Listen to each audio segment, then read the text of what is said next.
Imagine a ruler so cruel. His reign was marked by tyranny, debauchery, and the burning of Rome. Yes, we're talking about Emperor Nero.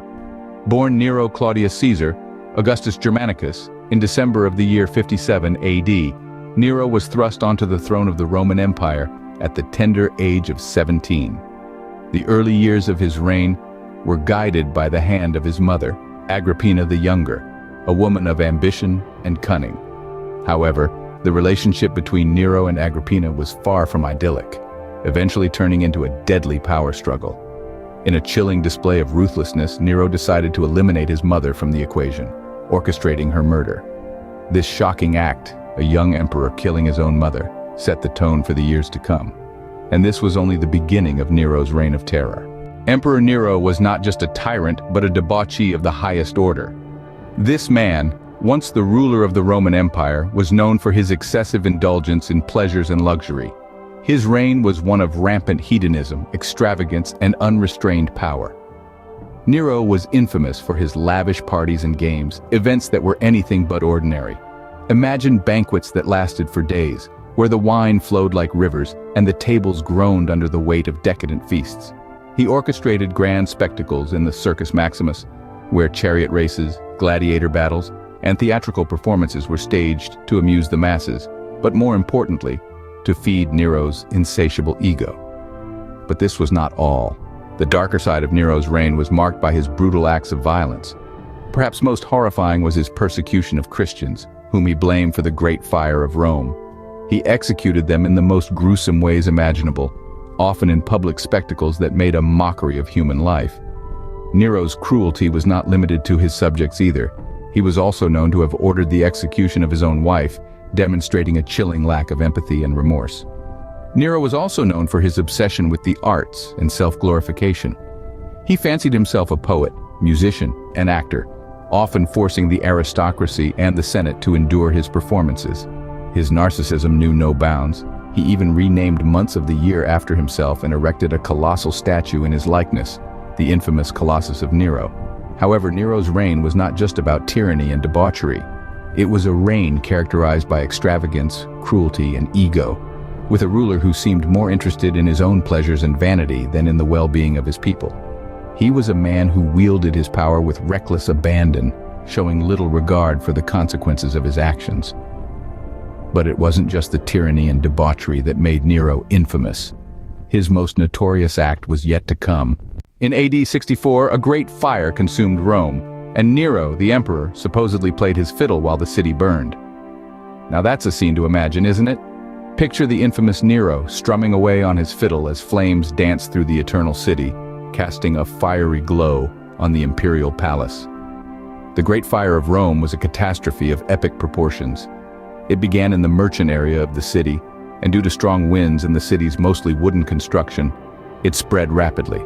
For 6 long days and 7 nights the fire raged, leaving only 4 of Rome's 14 districts untouched. The devastation was immense, and the people, they were distraught and desperate. Now here's where things get interesting. Many Romans believed that Nero himself had started the fire. You see, Nero had long held a vision of building a grand city, a Rome that was more to his aesthetic liking. Yet, his plans were hindered by the city's existing structures. As the rumor goes, what better way to clear the land than by fire? Following the fire, Nero took advantage of the newly cleared land to construct the Domus Aurea, a lavish palace complex stretching across a vast area, which included parks, gardens, and even an artificial lake. This architectural marvel was adorned with gold leaf, marble, and vibrant frescoes, a testament to Nero's extravagance and disregard for the suffering of his people. Yet Nero's actions following the fire only fueled the rumors of his involvement. His attempts to shift the blame to the Christian minority, whom he persecuted ruthlessly, did little to quell the public suspicion. These actions only served to isolate him further from the Roman people and the Senate, sowing the seeds of his downfall. In the end, the Great Fire of Rome was not just a disaster that left the city in ashes, but also a turning point in Nero's reign. His alleged involvement and subsequent actions exposed his true character to the Roman people, triggering a series of events that would lead to his downfall. The Great Fire of Rome marked the beginning of the end for Nero. Nero's reign was characterized by chaos and cruelty. and it was only a matter of time before it crumbled. The final act in the tragic drama of Nero's rule began with a revolt by the governor Gaius Julius Vindex. Vindex, a man of principle, was outraged by Nero's abuses of power and rallied his forces in a bid to restore honor to the empire. His rebellion was the spark that lit the fuse of Nero's downfall. As the revolt gained momentum, Nero found himself increasingly isolated. His brutal reign had made him enemies in all corners of the empire, and his support crumbled beneath him.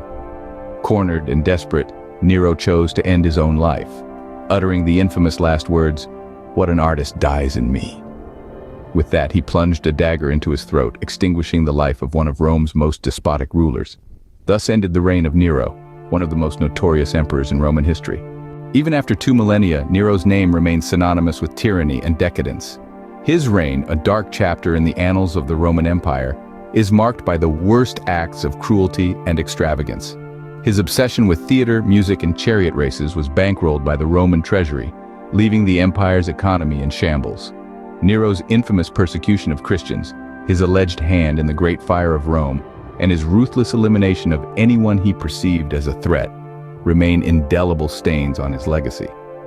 In popular culture, Nero has been immortalized as a despotic ruler, his persona often used as a metaphor for corrupt and oppressive power.